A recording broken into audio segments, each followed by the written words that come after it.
లక్ష్మీనారాయణులు ఇద్దరా ఒకటేనా అంటే తత్వంగా ఒకటే, కానీ మిథునంగా ఇద్దరు, జంట, స్త్రీ పురుషులు. అందుకే సాధారణ గుణాలు ఇద్దరికీ ఉన్న యవ్వనం అలాంటివి.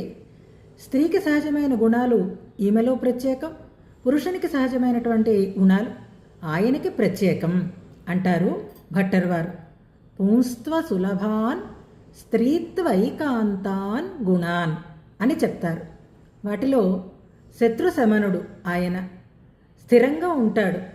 అందుకే ఎవరినైనా వదిలేస్తాను, ఆశ్రిత రక్షణం కోసం దుష్ట శిక్షణం చేస్తాను అంటాడు ఆయన.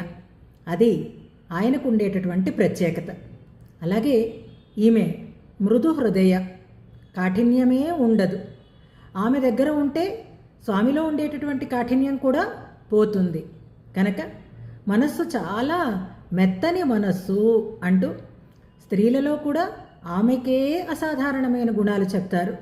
పురుషులలో కూడా అందరికీ సహజం కాదు, స్వామికే అసాధారణమైనటువంటి గుణాలని చెప్తారు భట్టర్ వారు.